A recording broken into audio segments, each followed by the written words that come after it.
Friends, good morning. Welcome to this most interesting and important conversation on issues that are critical to our uh, prosperity and growth as a country. Which group of citizens has suffered year after year without respite over the last 70 years after independence? Which group of citizens has seen thousands of people committing suicides every year? We have never heard of mass suicides in any other groups of citizens. No human being will ever commit suicide unless the situation is beyond his control. This one fact of farmer suicides is ample proof of the misery and difficulties the farmers in India live in. And this despite the Green Revolution and the otherwise tremendous progress the country has made over years. So what are the underlying factors that explain the reason for the farmers' misery over the decades?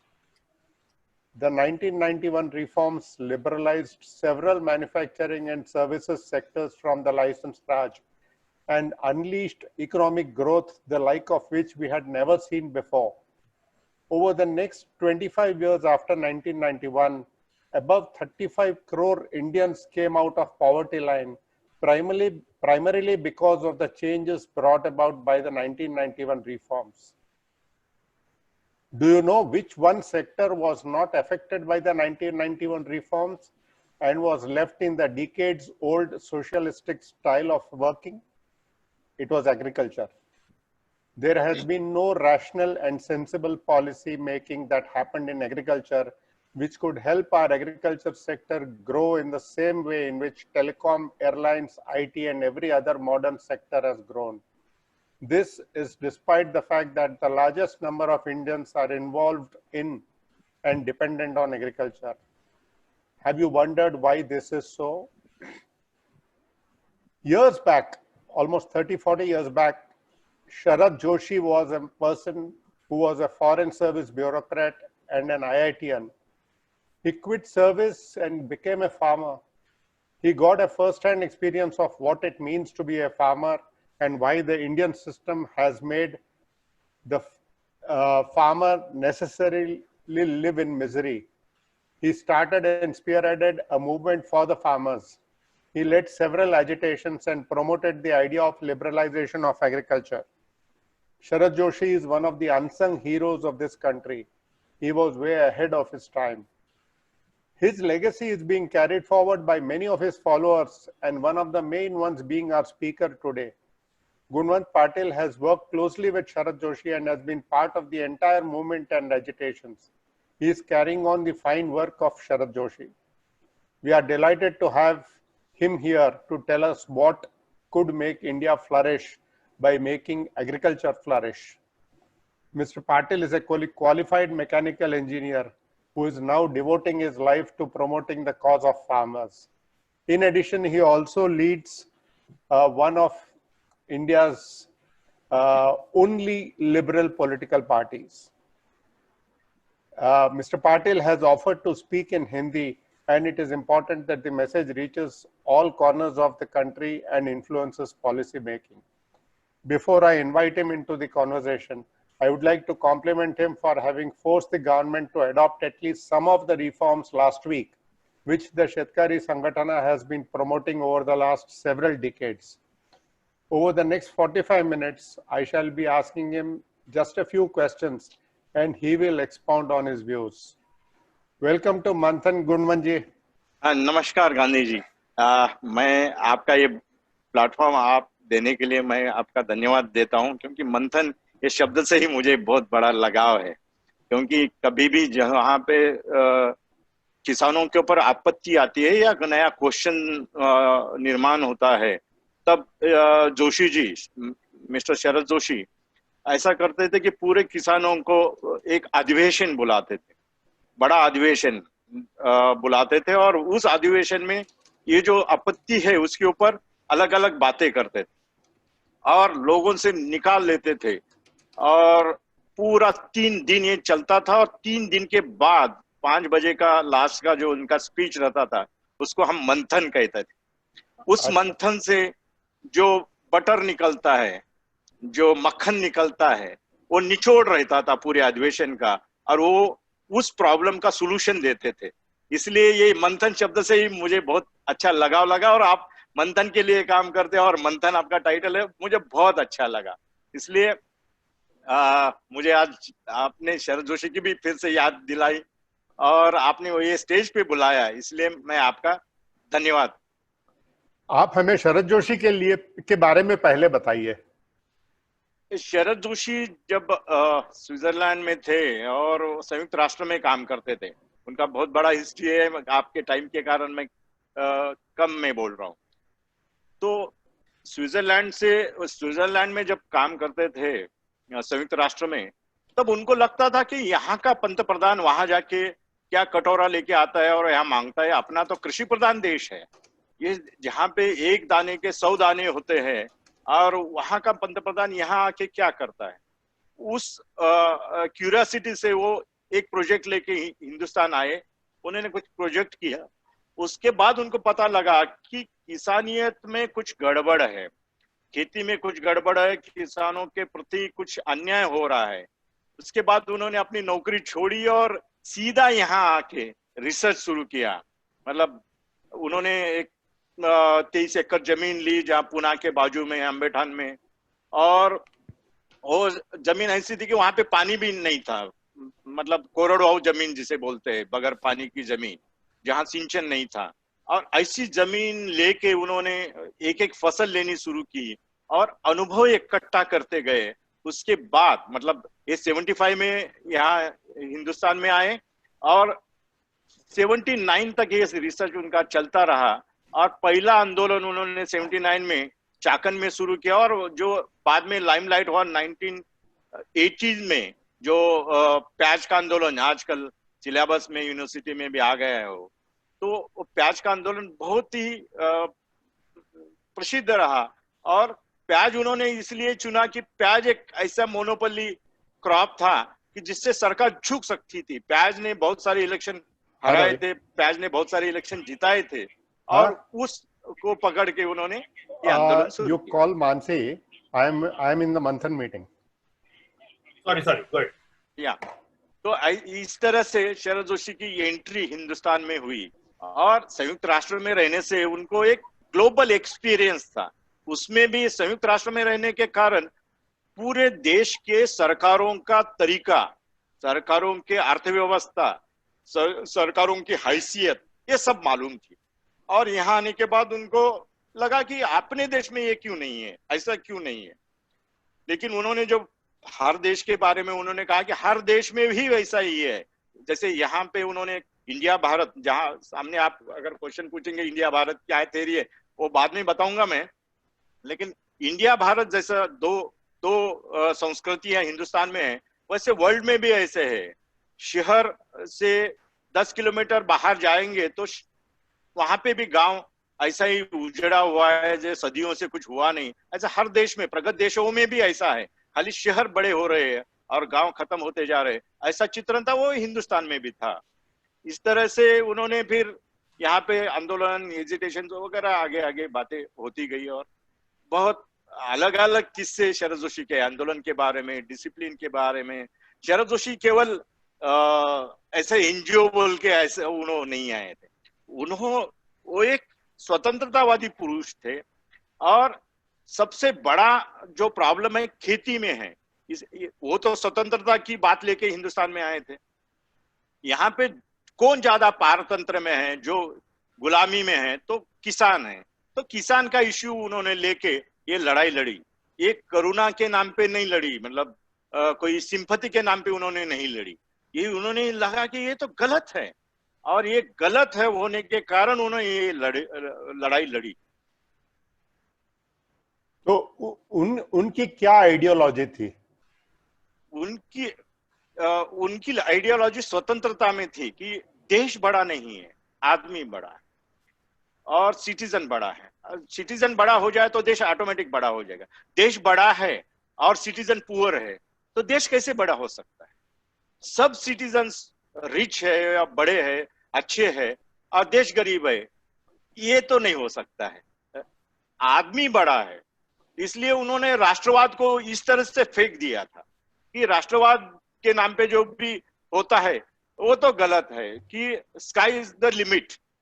कभी कभी वो बोलते थे कि जब environmentalist के साथ हमारा झगड़ा होता था तब वो बोलते थे कि भाई इन्वायरमेंटलिस्ट क्या बात करते हैं, अगर सूरज कल एक्सप्लोडिंग स्टार की थ्योरी में अगर सूरज फूट जाता है, फूटने के कगार पे है, तो इस पृथ्वी को, इस प्लैनेट को किसी दूसरे सूरज की तरफ शिफ्ट करने की शक्ति मानव रखता है।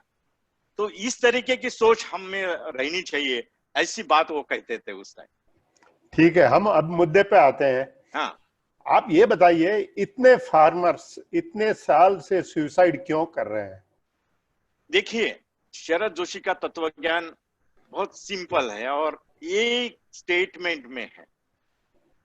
हमने क्या तत्व ज्ञान लेके आए थे कि एक कलमी कार्यक्रम, जैसे इंदिरा गांधी ने 20 कलमी कार्यक्रम, संजय गांधी ने 5 कलमी कार्यक्रम, माँ बेटा मिलके 25 कलमी कार्यक्रम उनका चल रहा था, तब शरद जोशी ने 80s में एक कलमी कार्यक्रम लाया था। खेती के उपज को उसका लागत मूल्य अगर मिलता है तो हमारे सब प्रॉब्लम सॉल्व हो जाएंगे। हम शपथ भी लेते थे, वो मराठी में शपथ थी, मैं मराठी में पहले बोलूंगा और आपको बाद में हिंदी में 2 मिनिट में समजाऊंगा। मी शपथ घेतो की शेतकऱ्याचे लाचारीचे व दुःखाचे जिने संपून त्यांना देशातील इतर नागरिकांप्रमाणे सन्मानाने आणि सुखाने जगता यावे याकरिता अवतरण चिन्ह में शेतीमालाला रास्त भाव या एक कलमी कार्यक्रमासाठी मी प्रयत्न करेन। या प्रयत्नात जात, धर्म, पक्ष, पंथ इत्यादि भेदाभेदाचा अडथळा येऊ देणार नाही। इसका हिंदी में अर्थ क्या होता है? मैं शपथ लेता हूं कि किसानों के लाचारी और दुखी जीवन को समाप्त करके उनको देश के अन्य नागरिकों की तरह सम्मान और सुख से जीना आना चाहिए। इसलिए खेती उपज को वाजबी मूल्य, यह एक कलमी कार्यक्रम के लिए मैं प्रयत्न करूंगा। इस प्रयत्न में जात, धर्म, पक्ष, पंथ इत्यादि किसी भी प्रकार की बाधा आने नहीं दूंगा। ये लाइन से हमने शुरुआत की। तो इसका मतलब क्या है? शरद जोशी का विचार और एक कलमी कार्यक्रम ही एक संपूर्ण विचार पद्धति है।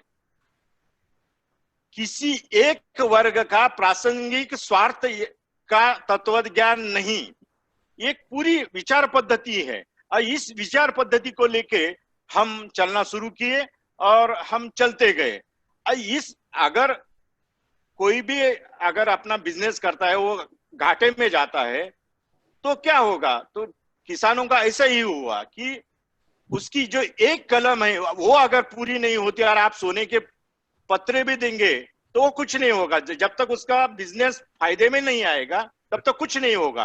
तो हम 40 साल से लड़ रहे हैं, 40 साल से लड़ रहे हैं, तो अभी तक कुछ भी नहीं हुआ। आप तो रिफॉर्म्स के बारे में पहले बात कर रहे थे, तो रिफॉर्म्स तो 93 में आया, पूरे क्षेत्र में भी नहीं आया। तो एग्रीकल्चर तो बहुत दूर की बात है, बहुत दूर की बात। आप बोलते हैं कि टेलीकम्युनिकेशन आज भी बीएसएनएल जिंदा है ना, मरने के कगार पे। एयर इंडिया आज भी जिंदा है, मरने के कगार पे है, लेकिन सरकार नहीं चाहती कि इसको जिंदा ही रखती है। रिफॉर्म्स हुआ ही नहीं हिंदुस्तान में, खेती में तो टच भी नहीं हुआ। इसलिए हुआ ये कि इसका परिणाम किसानों पे हुआ और दिनों दिन ये आत्महत्या बढ़ती गई। अगर उसका धंधा ही घाटे का है तो आत्महत्या, किसान तो स्वाभिमानी है, कहां तो भीख नहीं मांगेगा या लूटेगा नहीं। तो जो सीधा रास्ता दिखाई देता है वो सुसाइड का रास्ता दिखाई देता है। तो क्या ऐसे कारण थे जिस वजह से किसान को दाम नहीं मिलता था या उसको प्रॉफिट में नहीं काम कर सकता था? वो क्या कैसे कारण थे? ये बहुत बड़ी राजनीति है। देखिए, एक दाने का 100 दाने करने का जो तरीका है वो किसान के पास ही है, राइट? तो किसान के पास रहने से जहां पे प्रोडक्शन होता है, बाकी सब जगह पे प्रोडक्शन नहीं होता है, प्रोसेसिंग होता है। इंडस्ट्रीज में प्रोडक्शन नहीं होता है। समझो आप मेरा उदाहरण लीजिए, मैं मैकेनिकल इंजीनियर हूं, आपके 1 किलो लोहा मुझे दे दीजिए, तो मैं उसका 10 किलो लोहा नहीं बना सकता। मैं उसको प्रोसेस करूंगा तो वो 900 ग्राम हो जाएगा, 1000 ग्राम का 900 ग्राम हो जाएगा। लेकिन किसान को आप अगर एक बैग दे देंगे 1 किलो की कॉटन की, तो वो 1000 किलो बनाएगा। ये जो चमत्कार है उसका, तो वो उसके पास है, वो प्रोडक्शन वहां होता है। और अगर उसको ही रोक दिया जाए, उसको ही लूटने का तरीका बना दिया जाए, अगर इंडस्ट्री खड़ी करनी है मुझे, तो मुझे कॉटन सस्ता चाहिए। आप कॉटन सस्ता चाहिए बोल के अगर मैं कपास के किसानों का गला दबाऊं तो नहीं चलेगा। ये अगर फ्री ट्रेड रहता तो हम वो भी मान्यता ले लेते कि फ्री ट्रेड में अगर होता है तो था, लेकिन सभी, अभी कॉटन का ही उदाहरण ले लीजिए, महाराष्ट्र में कॉटन की मोनोपोली थी, कोई व्यापारी यहाँ पे कॉटन खरीदी नहीं कर सकता था, यहाँ कॉटन खरीदी करना बैन था। जिसके नाम पे 7/12 नहीं है, मतलब खेती नहीं है, वो कॉटन खरीद और बेच नहीं सकता है। जिसके पास अगर 7/12 है या खेती है तो वो बेच सकता है, लेकिन खरीद नहीं सकता है। तो सभी व्यापारी यहां से निकल गए, कॉटन मोनोपोली एक्ट आ गया और सरकार खुद खरीदने लगी। और सरकार तो मनमानी भाव से खरीदने शुरू कर दी। सरकार जो भाव बोलेगा वो हमको देना पड़ा। जब वर्ल्ड में कपास का भाव 4,500 रुपए चल रहा था, तब हमको 1,500 रुपया मिला। 95 के मैं फिगर्स आपको कोट्स कर सकता हूं। जब डॉलर 35 रुपए में था, तब हमको कपास का भाव 1,500 रुपए मिलता था, जबकि वर्ल्ड मार्केट में कपास का भाव इंटरनेशनल मार्केट में 4,500 रुपए था। तो आप एक्सपोर्ट नहीं कर सकते थे? बिल्कुल नहीं। एक्सपोर्ट तो छोड़ दीजिए कि आंध्र प्रदेश में जाके हमने लोग नहीं बेचते थे, क्योंकि पुलिस पकड़ती थी बॉर्डर पे। दिन में लगाया हुआ कॉटन दिन में हम निकाल के अगर बेचने जाते हैं तो चुरा हुआ कापूस, छोटा कापूस बोल के, कापूस मतलब कपास, ऐसा हमारे ऊपर ये होता था और कार्रवाई होती थी। बॉर्डर भी हम लोग क्रॉस कर, स्टेट इंटरवेंशन थे, और देश से बाहर तो छोड़िए कि राज्य के बाहर नहीं जा सकते। तो इसमें यह हुआ कि कॉटन को प्रति क्विंटल हमको 3,000 रुपया कम मिला। समझो एक छोटे से गांव में 10,000 कुंटल कपास बनता है, तो उस गांव को 3 करोड़ रुपए का नुकसान हुआ एक फसल में। तो 17 फसलों का अगर हिसाब करेंगे तो जिसे हम निगेटिव सब्सिडी कहे कि इंटरनेशनल मार्केट से हमको कितना कम मिला। जो गैट के सामने प्रणब मुखर्जी ने जब वाणिज्य मंत्री थे, उन्होंने लिख के दिया कि हिंदुस्तान के किसानों को हम 72% कम देते हैं।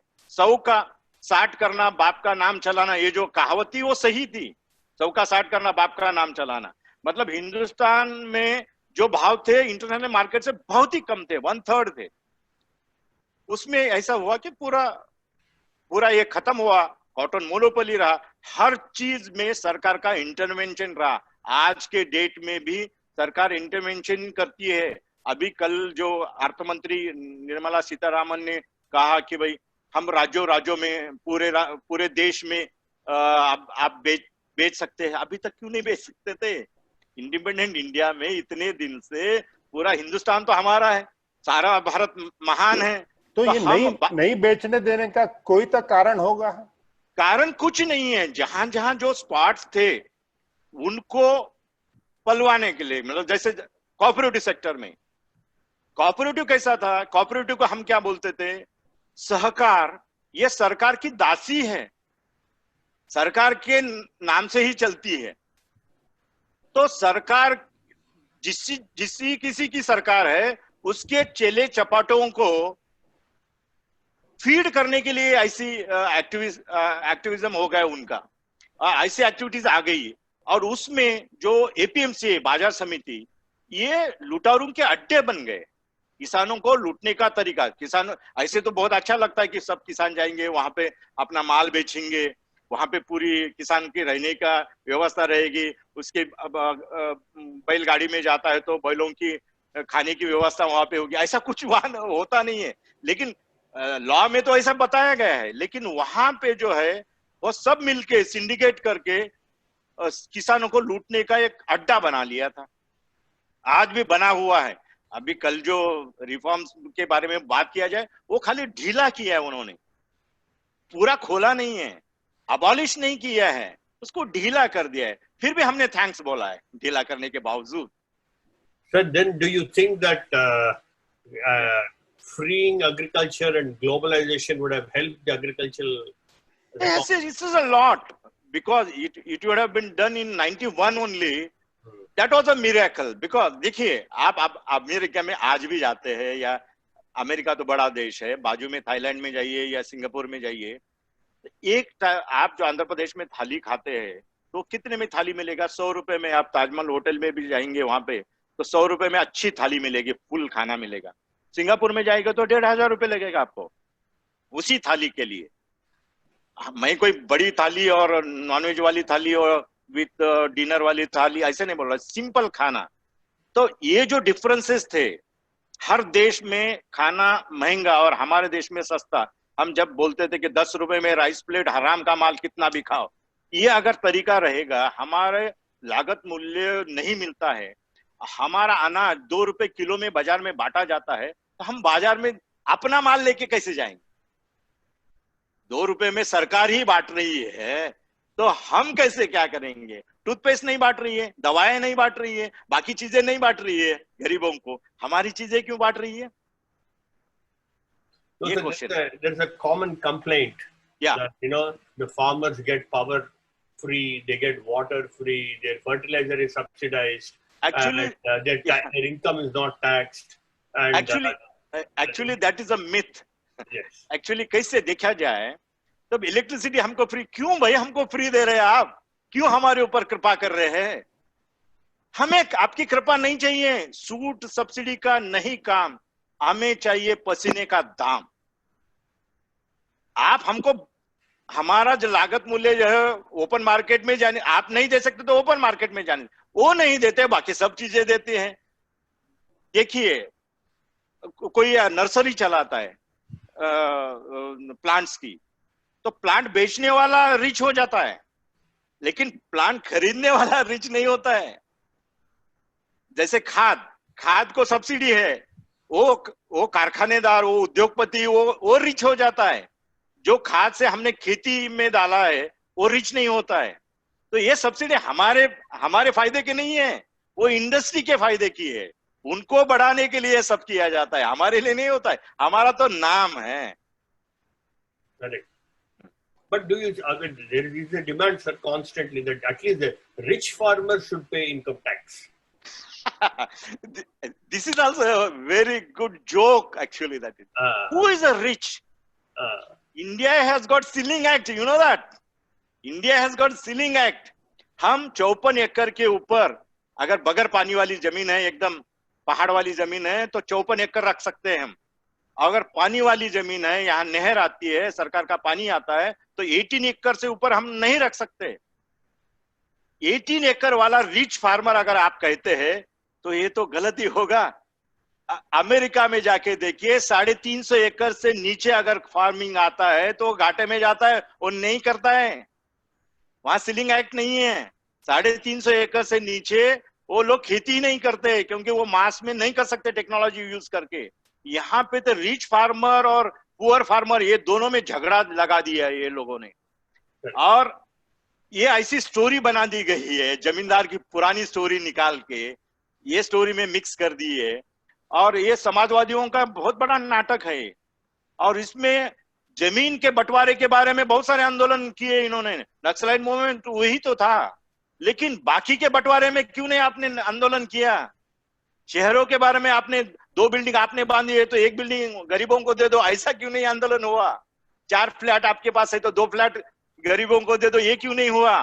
क्योंकि वहां पॉलिसी मेकर्स थे, उनकी जमीन थी, उनकी जायदाद थी, उनके कारखाने थे, उनके फ्लैट थे, वो शहर में थे।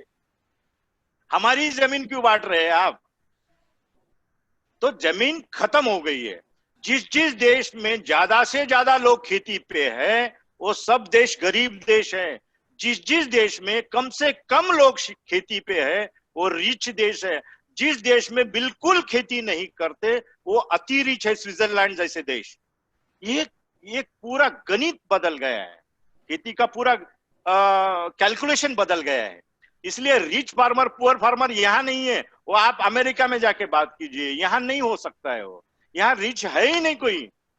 और जो रिच दिख रहा है तो उसका सोर्स ऑफ इनकम खेती नहीं है, या तो उसके घर में कोई सरकारी नौकर है, या तो कोई व्यापार में है, नहीं तो पॉलिटिक्स में, सीधी बात। पंजाब में भी ऐसी है, पंजाब हाँ? में पंजाब में भी ऐसी है। पंजाब में तो हमने बहुत सारे आंदोलन किए, कनक के आंदोलन किए, पंजाब में भी ऐसी है। वहां पे तो 18 एकर्स से ऊपर तो कोई खेती किसी किसान के पास है ही नहीं, क्योंकि 5 नदियों का पानी है, तो सभी खेती तो अच्छी खेती है। फिर आपको पंजाब रिच कैसे दिखता है? पंजाब जो रिच दिखता है वो इंग्लैंड में लोग है, कनाडा में लोग है, वहां से मनी ऑर्डर आ रही है, वहां से पैसा आ रहा है, पंजाब रिच है। सही देखा जाए तो जमीन में पंजाब रिच है, लेकिन खेती को अगर निगेटिव सब्सिडी है तो पंजाब अकेला रिच कैसे बनेगा? पंजाब की कहानी तो बहुत बुरी कहानी है। सबसे ज्यादा एडिक्शन वहां पे हो रहा है। इसका कारण क्या है? वहां पे जो मोमेंट हुआ कि पंजाब आगे अलग चाहिए, वो मोमेंट क्यों हुआ? क्योंकि वहां का गेहूं पूरे हिंदुस्तान को आप बांट रहे हो, उनको कुछ नहीं मिल रहा है। अभी भी प्रोक्योरमेंट होता है, वहां ओपन मार्केट नहीं है। एपीएमसी ही स्ट्रांग है, वहां पे सरकार खरीदी करती है। अगर कल सरकार खरीदी नहीं करेगी तो पंजाब, हम अगर एपीएमसी के विरोध में पंजाब में जाके आंदोलन करते तो हम पत्थरे खाएंगे, जूते खाएंगे, क्योंकि किसान ही हमको विरोध करेगा। क्योंकि दूसरा खरीदने वाला मार्केट बना ही नहीं गए 60 साल से, ओपन मार्केट वहां बना ही नहीं। आप बोलेंगे कि भाई वो कैसे खरीदते? बहुत सारी इंटरनेशनल कंपनियां आके खरीदती थी, यहाँ प्राइवेट कंपनियां आके खरीदती थी, कारगिल जैसी, एलडी जैसी बहुत सारी कंपनियां वर्ल्ड में खरीदी करती है, प्राइवेट में करती है, और वो वर्ल्ड का भाव देती है। वो कहीं क्यों नहीं हुआ? वो नहीं हुआ क्योंकि सरकार की मोनोपोली है, वहां पे सरकार खरीदती है और 2 रुपए में इधर बाजार में बेच के मार्केट डिस्टॉर्शन करती है। That's right. तो आप जी। हम जी सीलिंग की बात कर रहे थे। हाँ, जी, आपके हिसाब से लैंड सीलिंग नहीं होनी चाहिए? बिल्कुल। लैंड सीलिंग, देखिए लैंड सीलिंग तो एक एक्ट है, 3 कानून है जमीन में। आप सोचेंगे तो परेशान हो जाएंगे। बताइए। एक है कि आप बढ़ा नहीं सकते 54 एकड़ से, अपन 54 का एक उदाहरण लेंगे या 18 एकड़ का, कौन सा भी पकड़ लीजिए। आप लैंड ज्यादा नहीं बढ़ा सकते, बाकी की लैंड सबको मिलनी चाहिए, हम समझ सकते हैं, ठीक। लेकिन आप लैंडलेस भी नहीं हो सकते, ये धंधा छोड़ के दूसरी जगह नहीं जा सकते, क्यों? क्योंकि ये आपको ही धंधा करना है। लैंडलेस नहीं हो सकते, ऐसा कानून है। अगर मेरे पास 5 एकड़ जमीन है, मुझे लगा कि जमीन कोई ठीक नहीं है, मैं किसानियत नहीं करना चाहता हूँ, ये घाटे का सौदा है, कितने दिन मैं करूंगा, मैं छोड़ दूंगा, ऐसा अगर मैं सोचता हूँ, अगर बाजू के कलेक्टर को पता चला या तहसीलदार को पता चला तो वो आके ऑब्जेक्शन ले सकता कि तुम लैंडलेस नहीं हो सकते। जिनके जमीन डैम में जाते हैं ना, उनको फिर से जमीन खरीद के दिया जाता है और बोले यहाँ पे बैठ तू, ये खाटे का धंधा तू ही करेगा, हम थोड़े ही करेंगे। तो ये कानून है, लैंडलेस नहीं हो सकती। और एक तीसरा कानून है जो उसके ऊपर केसेस चल रहे हैं, रानी मुखर्जी का केस, अमिताभ बच्चन का केस, कि आप अगर आपके 2 पुश्तों में कोई जमीनियत नहीं करता है, किसानियत नहीं करता है, आप किसान नहीं है, तो आप किसान नहीं बन सकते ये देश में। अगर आपको बनना है तो कलेक्टर की विशेष परमिशन निकालनी पड़ेगी, नहीं तो आप जमीन कंपनी बोल के आप खरीद सकते हैं, लेकिन किसान बोल के नहीं खरीद सकते। मतलब अमिताभ को लगा कि भाई एक्टिंग में बहुत पैसा आ रहा है, बहुत इजी है एक्टिंग करना और बहुत पैसा आ रहा है, तो मैं कुछ जमीन खरीदूं और मैं किसान बन जाऊं, तो अमिताभ नहीं बन सकता है। इसका मतलब क्या है? मैं अमिताभ की स्टोरी नहीं बता रहा हूं, इसका मतलब ये है कि नया पैसा जमीन में नहीं आ सकता है, हमारे जमीन के भाव नहीं चढ़ सकते क्योंकि पैसे वाले लोग जमीन में नहीं आ सकते। ये अगर राजनीति है तो ये सीलिंग एक्ट क्या है, लैंड एक्विजिशन एक्ट क्या है? लैंड एक्विजिशन एक्ट जब बन रहा था, उसमें जो रिवीजन हो रहा था 13-14 में, तब मैं शेतकरी संगठन का प्रेसिडेंट था।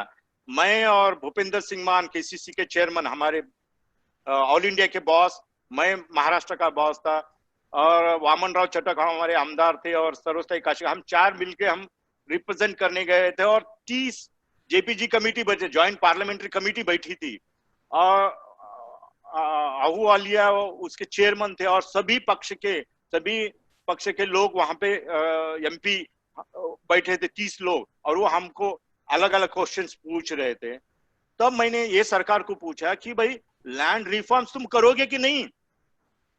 पहली सरकार तो हमको पूरा खत्म कर दी, आप केवल लैंड रिफॉर्म्स करते हैं तो आप हीरो बन जाएंगे, अगले 50 साल आप राज करेंगे, क्योंकि हमको जितनी गुलामी इस चीज ने दी है वो किसी ने नहीं दी है।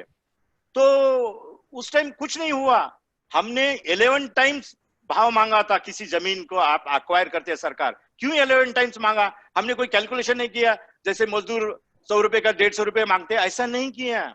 अगर कोई जमीन एक्वायर करने के बाद अगर वो जमीन नहीं रहती है, वो किसान के काबिल नहीं रहती है, खेती के काबिल नहीं रहती है, वो डेड हो रही है हमेशा के लिए, तो उसका आयुष्य निकाला जाए। जमीन का आयुष्य निकाला जाए तो कब तक आयुष्य निकलेगा? जब तक, अगर उतना अगर आयु है और वो खत्म होने जा रहे हैं हमेशा के लिए, वहां किसान बो नहीं सकता, तो उसकी कीमत ज्यादा से ज्यादा होने चाहिए, लेकिन सरकार नहीं दे सकती है, प्रोग्रेस नहीं हो सकता है, इसलिए हमने 11 टाइम्स बोली थी। लेकिन उस टाइम उन्होंने 4 टाइम्स करके निपटा दिया। और एक दूसरी बात है, एक जो कानून इसमें छिपा पड़ा है कि प्रॉपर्टी एक्ट, इंडिविजुअल प्रॉपर्टी को हमारे पास है नहीं, मूल अंबेडकर ने जो घटना लिखी थी उसमें थी, लेकिन 1951 में प्रॉपर्टी राइट खत्म कर दिया है। जैसे कोई प्रॉपर्टी में मेरे परमिशन से कोई आना चाहता है तो नहीं आ सकता है, मैं उसका अगर मर्डर भी कर दूं तो मेरे ऊपर 302 नहीं होगा, क्योंकि मैं मेरे प्रॉपर्टी को रक्षण करते टाइम मैंने किसी को ठोक दिया तो मेरे ऊपर कोई कानून नहीं चलेगा। ऐसा कानून था जो आज अमेरिका में भी है, वहां डोंट ट्रेस द पाथ बोल के ऐसे बोर्ड्स लगाए हुए रहते हैं। ये हमारे यहाँ प्रॉपर्टी राइट है ही नहीं। कोई किसी कलेक्टर को लगा कि इसका बंगला बहुत अच्छा है और उसको जलन हो रही है, किसी मंत्री को लगा कि ये बंगला अच्छा है उसको जलन हो रही है, तो यहाँ से वो रोड डाल सकता है मेरे बंगले के ऊपर से एक्वायर करके। Interesting question here. क्या आपकी ख्याल में what do you think about the farmers movement of Mahendra Singh Tikait in northern India?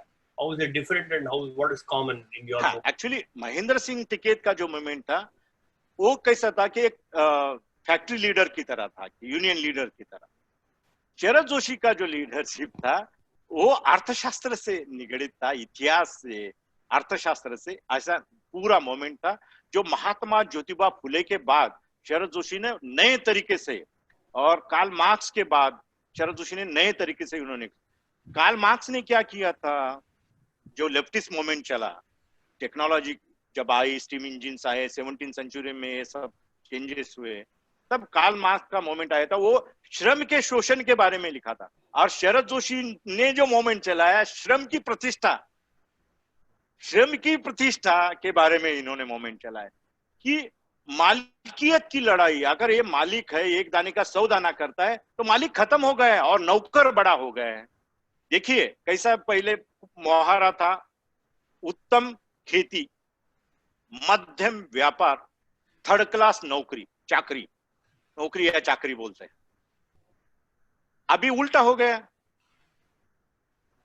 Best नौकरी, मध्यम व्यापार, थर्ड क्लास खेती, नौकर बड़ा हो गया और मालिक खत्म हो गया।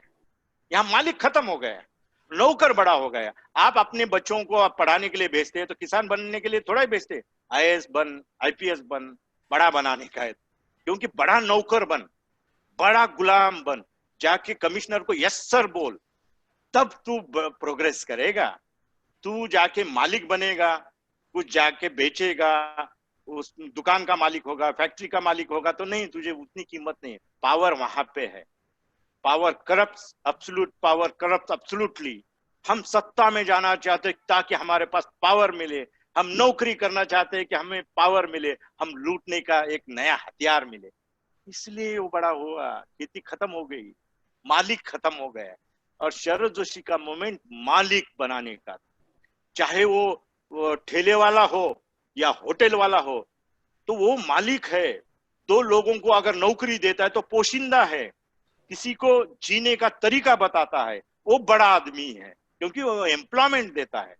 इसलिए उन्होंने ये जो लिबरलाइजेशन, प्राइवेटाइजेशन में बिलीव करते थे, क्योंकि सरकार नहीं दे सकती है, सरकार ये कर नहीं सकती है। सरकार का काम व्यापार करना नहीं है, सरकार का काम शासन करना है, शिक्षा देना है, जो गलत है उसको शिक्षा देना है, बाकी धंधे नहीं करना है। सरकार बैंक चलाती है, सरकार होटल, अशोका होटल चलाती है, सरकार एरोप्लेन चलाती है, सरकार बैंक चलाती है, बैंकों का राष्ट्रीयकरण करके पूरी वित्तीय संस्था का घाटा चलाती है।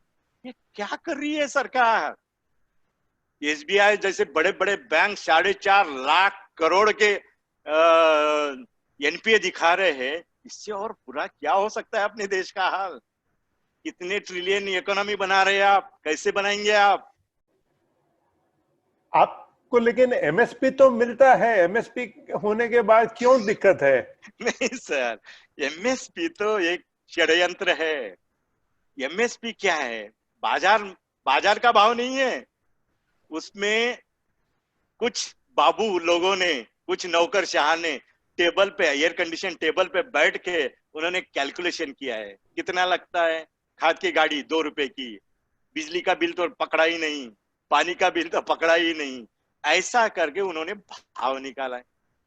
देखिए, अभी कपास के बारे में बोलता हूँ कि 2 साल पहले हमारे महाराष्ट्र सरकार ने 4 यूनिवर्सिटीज को, एग्रीकल्चर यूनिवर्सिटीज को बोला कि भाई कपास का लागत मूल्य निकालो, आप जो यूनिवर्सिटी में प्रयोग करते हैं तो लागत मूल्य निकालो।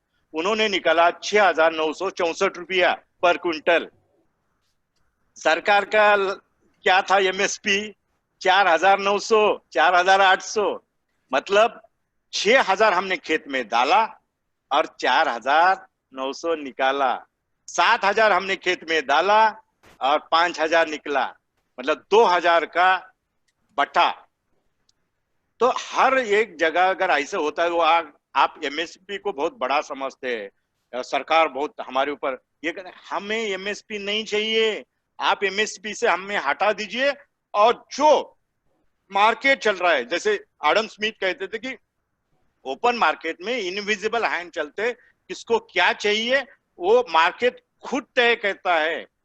जैसे शरद जोशी कभी कभी हमको जोक बोलते थे कि भाई एक लड़का लड़की प्रेम में पड़ी है, अगर प्रेम में पड़ी है तो ये दूसरे को जो नजरें मिलाते रहते, कितने भी क्राउड में रहो, जैसे एक दूसरे को नजरें मिला के अपना प्यार इजहार करते हैं, वैसे ही मार्केट है।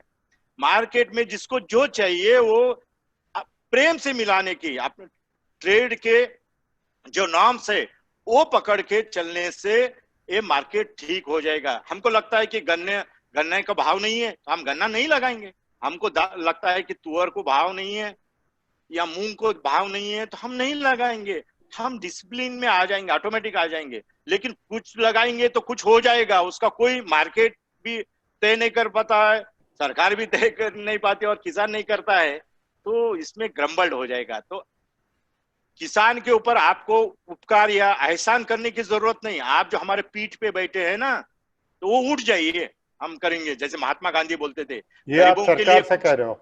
हाँ, ये आप सरकार से कह रहे हो? हाँ, सरकार से कह रहे हैं हम कि भाई आप हमारे पीठ से उठ जाइए।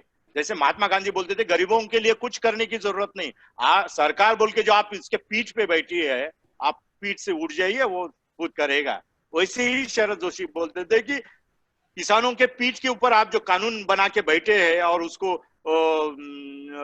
गाजर दिखा रहे हैं, कैरेट दिखा रहे हैं, तो कैरेट दिखाना बंद कीजिए। इंदिरा गांधी आवास योजना, संजय गांधी निराधार योजना, परानी योजना सब बंद कर दीजिए। हमको नहीं चाहिए सब, हमारा लागत मूल्य आने दो, हमारी आइपत आने दो, हम सब कर लेंगे। There is a question here, sir. हाँ sir, 1 minute. We'll let him finish his main discourse and then come to the questions. Vikram? Good. You ask the question. No, I'm. Yeah.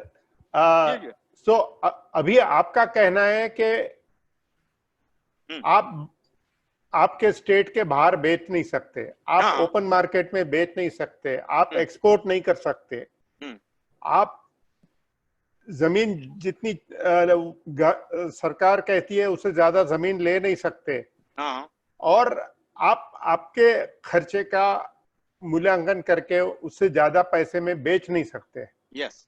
तो इसका रास्ता क्या है? नहीं, इसका रास्ता है कि इसका रास्ता तो हमने आंदोलन ढूंढा था कि भाई पब्लिक को पता चले और ये सब सरकार की जो राजनीति है वो सब ओपन हो जाए। लेकिन पता नहीं किसान के प्रति ऐसा क्यों है, खाली सिंपैथी लोग दिखाते हैं लेकिन उसके प्रति कोई कॉन्क्रीट कदम नहीं उठाते। लेकिन अगर इसको सुधारना है, देखिए अभी तक तो हमारी लूट हुई है, हमने इसका 95 में एक आंदोलन चलाया था कि हमको कैसे लूटा गया, कितना लूटा गया है। तो हमने क्या किया था, 95 में एक फॉर्म बनाया था, लेखा जोखा फॉर्म। तो फॉर्म पे आप गए 10 साल में जो जो फसल लगाए हैं वो फसल का नाम डाल दीजिए, उस पे आपकी कितनी जमीन है उतना लिख दीजिए। और हमने एक कंप्यूटर में एल्गोरिदम बनाया था, एक प्रोग्रामिंग बनाई थी, और वो अगर फॉर्म आप देते हैं तो आपको गए 10 साल में सरकार ने वर्ल्ड मार्केट के से कम कितना भाव दिया है, जो ओपन मार्केट था उस मार्केट से आपको कितना कम दिया है, उसका कैलकुलेशन करके हम उसको एक सर्टिफिकेट देते थे, लेखा जोखा सर्टिफिकेट बोल के उसको देते थे। जैसे अब 10 एकड़ जमीन है तो 10 एकड़ जमीन में कितना कपास है, इंटरनेशनल मार्केट में क्या भाव था और हमको क्या मिला, ये सब एल्गोरिदम डाल के, प्रोग्रामिंग में डाल के हम उसका एक सर्टिफिकेट उसको देते थे। वो निकला था, पूरे हिंदुस्तान के किसानों के ऊपर कर्जा था 45,000 करोड़ पूरे हिंदुस्तान के ऊपर 95। और ये जो निगेटिव सब्सिडी निकला, पूरे हिंदुस्तान में हमने ये आंदोलन चलाया, ये जो निगेटिव सब्सिडी निकला 3 लाख करोड़। हाँ, तो हमने क्या किया किसानों को कि भाई किसानों को समझाने के लिए इजी जाए, इसलिए किसानों को हमने बोला कि भाई सरकार का तुम्हारी तरफ कितना पैसा है, 44 पैसा, 50 पैसा, कैलकुलेशन के लिए इजी समझ लीजिए, 50 पैसा सरकार का आपके ऊपर बकाया है, और आपको जो सरकार ने लूटा या आपका पैसा जो सरकार की तरफ है वो है 3 रुपया। तो आप 6 बार कर्जा लीजिए, 6 बार डुबा दीजिए, फिर आपका कैलकुलेशन ठीक हो जाएगा। हमने कोई गलती नहीं सिखाया, हमने हिसाब सिखाया किसानों को कि भाई ये है तरीका। आप किसी भी कोर्ट में बैठिए और उसका कैलकुलेशन कीजिए, किसी भी मंदिर में बैठिए, किसी मस्जिद में बैठिए और बहुत ही शुद्धता से इसका कैलकुलेशन कीजिए। जिसकी तरफ निकला वो देगा, सरकार की तरफ निकलेगा तो सरकार देगी, हमारी तरफ निकलेगा तो हम दे देंगे। ये कैलकुलेशन इतना बड़ा था कि 72% माइनस सब्सिडी है। 100 रुपए का माल बनाता हूं तो मुझे अगर 28 रुपए मिलता है तो ये घाटे में, ये लूट लूट के ये पूरा इकट्ठा हुआ था, ये तो पूरा लूटा गया है हमको, इसका तो हिसाब होना चाहिए।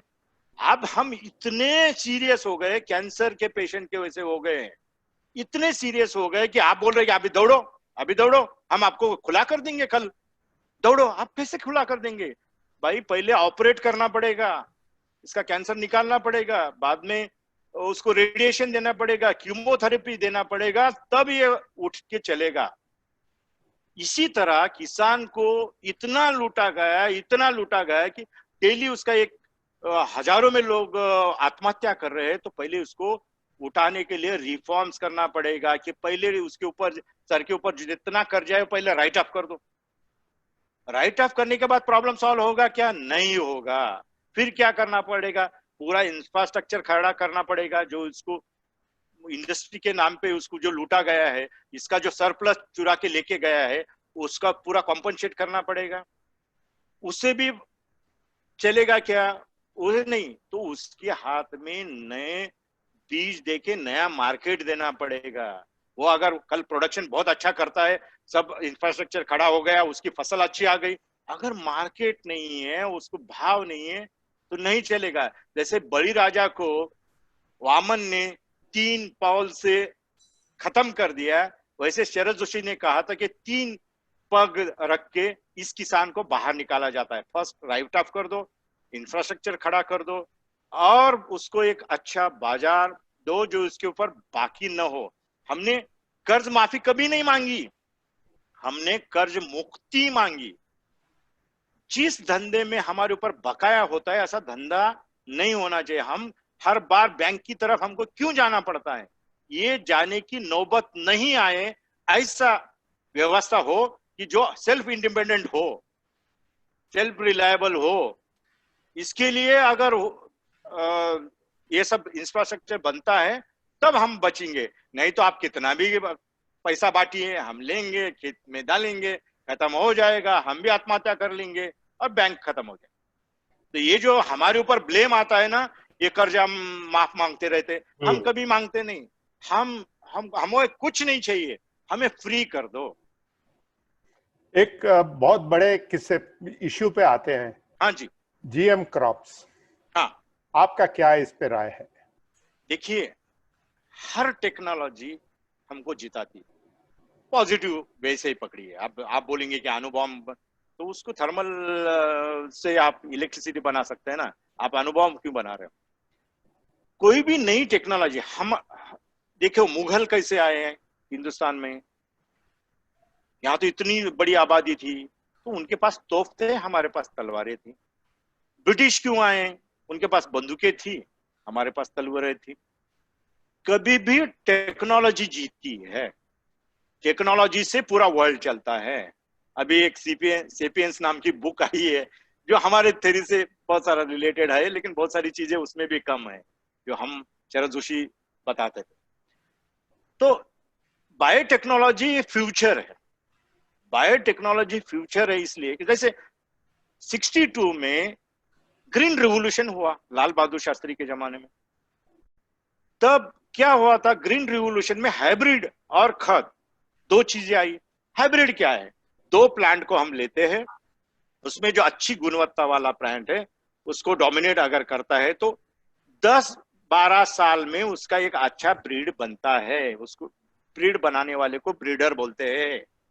और 10 साल लगते हैं, क्योंकि परमिटेशन कॉम्बिनेशन करो, एक बार फसल लगाओ तो 6 महीना उसका इंतजार करो, फिर आने के बाद वो चेक करो। ये जो प्रोसीजर थी वो अभी शॉर्ट में हो रहे, उसका नाम है बायोटेक्नोलॉजी, सिंपल में। अब और इससे अगर आप उसको डर बताते हैं तो ये कितना जैसे मैं कभी कभी बोलता था कि बायोटेक्नोलॉजी से बनाया हुआ टोमेटो मैं खाऊंगा तो मुझे ये हो जाएगा, वो हो जाएगा, क्योंकि उसका जेनेटिक मॉडिफिकेशन है। मैं ये बोलता हूँ जो लोग नॉनवेज खाते हैं, अगर वो मुर्गी खाते हैं या बकरी खाते हैं, तो उसका डीएनए क्या है? उसका अलग डीएनए है, बकरी का अलग डीएनए और तुम्हारा अलग डीएनए। अगर वो काट के तुम उसका खीमा बना के खा रहे हो तो दो डीएनए का क्या होगा? तुम कभी मुर्गी की तरह भौंकना शुरू किए क्या? नहीं किए। तो खाने के चीज से ऐसा कुछ होता नहीं है, जिसमें जो मॉडिफिकेशन हुआ है वो इतना कम है कि 0.0001 में जो होने वाला था इवोल्यूशन में, जो हमने जल्दी कर दिया, इतना ही फर्क। कोई बड़ी बात है ही नहीं उसमें कि जो हाइब्रिड बनाने के लिए 10 साल जाते थे ब्रीडर के, उसको जीन गन यूज करके जीन में थोड़ा चेंजेस करके वो सडन कर दिया है, बस इतना ही फर्क है। उसको इतना मिथ बना दिया, उसको टर्मिनेटर टेक्नोलॉजी बोला। टर्मिनेटर जैसे कि फिल्म में टर्मिनेटर, सिनेमा में जैसे हीरो करता है वैसे ये टर्मिनेट कुछ करता है। टर्मिनेटर नाम की टर्म वो बायोटेक्नोलॉजी से कोई सूट ही नहीं होती है। अभी जीएम की क्या स्टेटस है इंडिया में? इंडिया में बहुत बुरा हाल है जीएम के स्टेटस में। अब देखिए, मैं अगर फसल वाइज अगर आपको बोलूं तो बहुत ही मतलब जीएम का कैसा है कि 2002 में हमने जीएम का जो आंदोलन किया, मैं आपको पहले बोला था, लेकिन वो सबको समझाइए ना। हाँ, जीएम का पहले आंदोलन कैसे हुआ, जोशी साहब ने ये कैसा हमारे दिमाग में लाया कि एक बार ऐसा हुआ कि 2000 के पहले कि गुजरात में कुछ किसानों ने चुरा के जीएम, मतलब नवभारत सीड्स की कोई कंपनी से, वो चीन से कुछ होके वो गुजरात में आ गया, और गुजरात में आने से वहां के किसानों इलीगल आ गया और 2-3 साल से चल रहा था। एक बार ऐसा हुआ कि बोलवर्म इतना बड़े पैमाने पे आ गया, जो कपास पे जो बीमारी आती है, वो वर्म आता है, वो बड़े पैमाने पे आया और पूरे गुजरात की खेती चौपट हो गई। लेकिन जिन्होंने जीएम लगाया था, जीएम सीड लगाई थी, उनकी खेती खराब नहीं हुई। तो सरकार को आश्चर्य हुआ, बाजू वाले को आश्चर्य हुआ, मेरे साड़ी से तेरी साड़ी सफेद क्यों? वो चलन हुआ, उसने कंप्लेन किया कि भाई इसका खेत नहीं खराब हुआ, मेरा खेत खराब हुआ। वो कंपनियों को कंप्लेन किया वगैरह वगैरह। तो सरकार लाइमलाइट में आ गई और सरकार बोली कि भाई ऐसा कैसे हुआ? किसी ने कहा कि इसने जीएम लगाया। जीएम लगाने के बाद पूरे इन्वायरमेंटलिस्ट एक हो गए, हमारे परमिशन के बिना ऐसा कैसा हुआ, ऐसा वैसा। इतना आंदोलन हुआ कि उनके प्लांट निकालने के लिए शुरुआत हो गए। ये शरद जोशी को पता चला। शरद जोशी तो जानते थे कि भाई अमेरिका में तो ये टेक्नोलॉजी 15-20 साल से यूज हो रही है और यहाँ पे क्यों नहीं करने देंगे आप। फिर हम यहाँ से महाराष्ट्र से 10-15 हजार किसान गुजरात में गए और हमने बोला कि आपने अगर हमारे प्लांट को हाथ लगाया तो हम भी आपके बस जला देंगे, हम भी आंदोलन करेंगे। हमने सरकार को धमकी दी गुजरात के, और तब सरकार डर गई। और जब वाजपेयी जी शायद पंतप्रधान थे 2002 में, और उन्होंने और वहां से हमने कुछ सीड भी हम भी चुरा के लाए और हमने भी लगाया इधर, हमारे किसानों ने लगाया इधर। और ऐसा हुआ कि वाजपेयी जी को लगा कि ये आंदोलन बड़ा होने वाला है और ये अलग ही जाएगा। तो वाजपेयी जी ने जीईसी जो कमिटी होती है, जेनेटिक अप्रूवल कमिटी, उनको ऑर्डर दिया और ये 2002 में अप्रूव होके मोनसेंटो ने ये सीड, इसका पेटेंट मोनसेंटो के पास था। मोनसेंटो ने फिर महिको को ये किया और यहाँ पे हमारा बीज मिला। इस तरीके से टेक्नोलॉजी आई। बाद में बोलगार्ड 1 आया, बोलगार्ड 2 आया, बाद में फिर एनवायरमेंटली स्ट्रांग हो गए। और जो वर्ल्ड में आज वैरायटी 1 वैरायटी 2 तक हम आ गए, तो 3-4 जो नए वैरायटीज आ गए हैं। जो बोलगार्ड 1 के सिवा जो बाकी के नौबतें कॉटन के प्लांट पे आ रही है वो हमको अभी नहीं मिले। 2004 के बाद पूरा बैन हो गया। जयराम रमेश जब इन्वायरमेंट मिनिस्टर थे कांग्रेस के जमाने में, बाद में उन्होंने तो इसको बैन कर दिया। बीटी का बैंगन आ गया।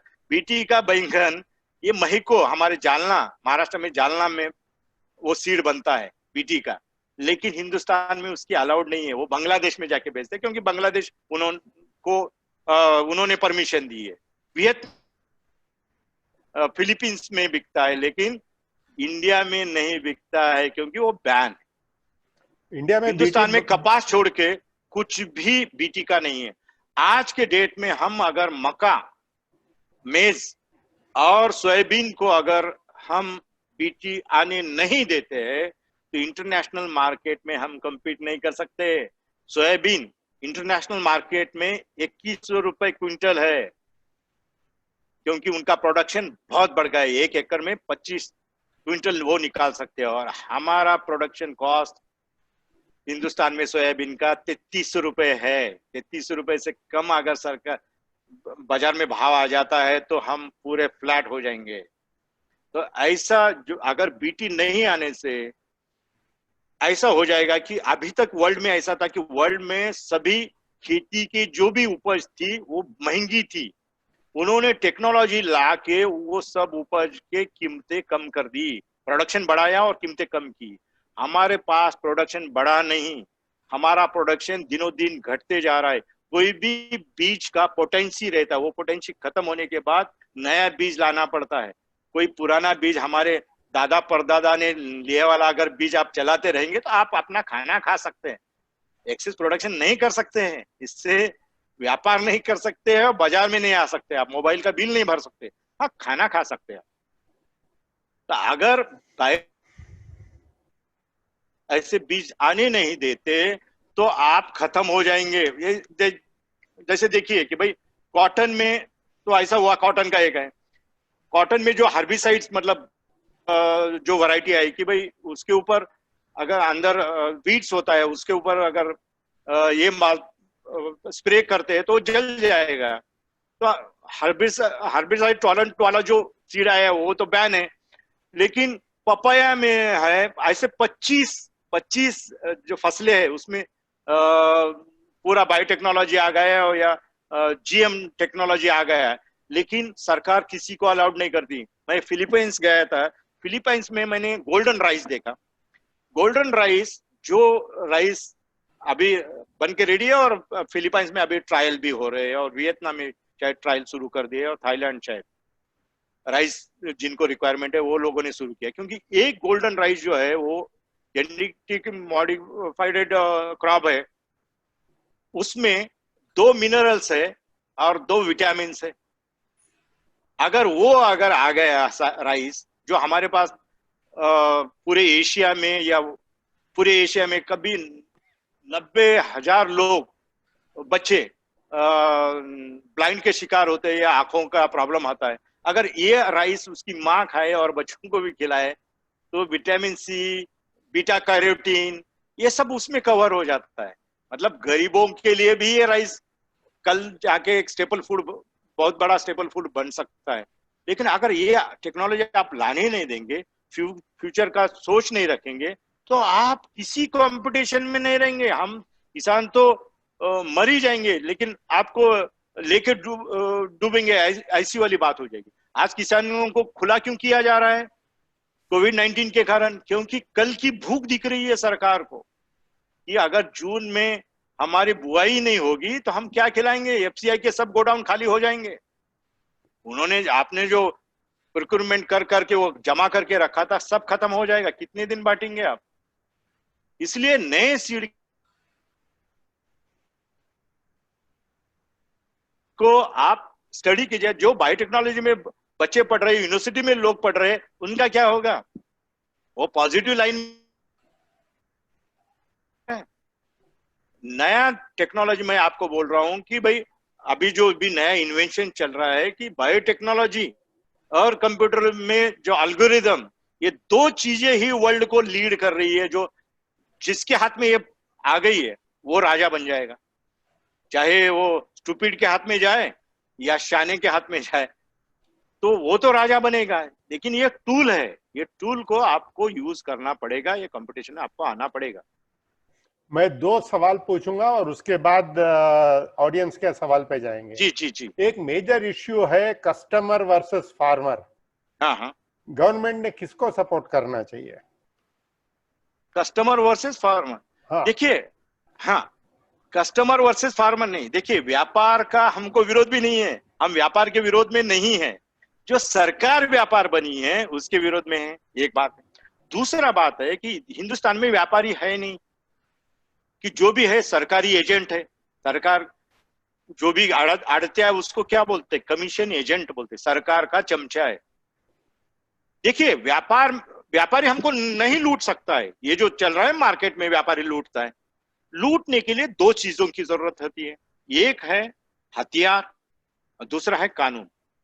ये 2 भी चीज अगर व्यापारी यूज करता नहीं तो व्यापारी रिच कैसे होता है? तो व्यापारी सरकार के साथ षड्यंत्र करता है और लूटता है, ये अलग तरीका है। लेकिन रियल जो व्यापारी है वो कभी लूटता नहीं है। ट्रेड के टर्म्स अगर क्लियर हो, क्रिस्टल क्लियर हो, तो उससे बड़ा समाज कोई नहीं हो सकता है।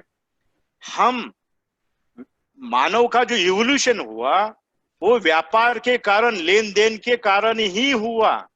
अगर हम आंध्र प्रदेश से राइस नहीं लाते और हमारी दाल आंध्र प्रदेश को नहीं भेजते तो दाल चावल नहीं बनता। लेकिन इस ट्रेड में अगर टर्म्स अगर क्लियर हो तो वो समाज और हेल्दी व्यापार ये चलता रहेगा। अगर ये टर्म्स क्लियर नहीं है तो आपका व्यापार, आपका समाज क्लियर नहीं है। इसलिए अगर आपको ये सब चलाना है तो आपको ट्रेड टर्म्स क्लियर करना पड़ेगा। कस्टमर को हम डायरेक्ट देंगे या हम व्यापारी के थ्रू देंगे, वो हमको डर नहीं है। लेकिन व्यापारी जो है सरकार के कानून का फायदा लेके, जैसे मैं अब ओपन ही बोलता हूं कॉटन के बारे में, कॉटन मोनोपोली एक्ट था। कॉटन मोनोपोली एक्ट महाराष्ट्र में था तो पूरे इंडस्ट्री को कॉटन जाता था। कॉटन के व्यापारी भी परेशान थे क्योंकि वो ये महाराष्ट्र में नहीं खरीद सकते थे। लेकिन उस टाइम पॉलिएस्टर आ गया, एक इंडस्ट्री ने पॉलिएस्टर लाया और कॉटन को सुला दिया। पॉलिएस्टर को लाइसेंस था, पॉलिएस्टर छुपे रास्ते से आता था। पॉलिएस्टर का लाइसेंस जिसके पास था आज इंडिया का सबसे रिच आदमी है। तो पॉलिएस्टर के कारण पूरा कॉटन खत्म हो गया। तो ये जो मोनोपोली, लाइसेंस, परमिट, राज, ये जो चलता है उसका हमको नौबत है। बाकी तो कस्टमर और किसान, इसका कोई हमको प्रॉब्लम नहीं। ठीक है भाई, अमेजॉन जैसी अगर कंपनी आती है तो हमारा नेटवर्क भी ठीक हो जाएगा। MCX, NCDX उसको भी हम प्रमोट करते हैं कि भाई उसको एक जमाने में ब्रिटिश जब थे तो हमारा मार्केट खुला था। कालबा देवी जो मुंबई में है वहां पे वायदा बाजार था, लेकिन सेकंड वर्ल्ड वॉर के बाद वो वायदा बाजार बंद हो गया। ब्रिटिश सरकार ने उसके ऊपर रिस्ट्रिक्शन लाए 43 में, और उसी टाइम वो एसेंशियल कमोडिटी एक्ट बना। बाद में ब्रिटिश चले गए तो वो एक्ट कंटिन्यू रहा।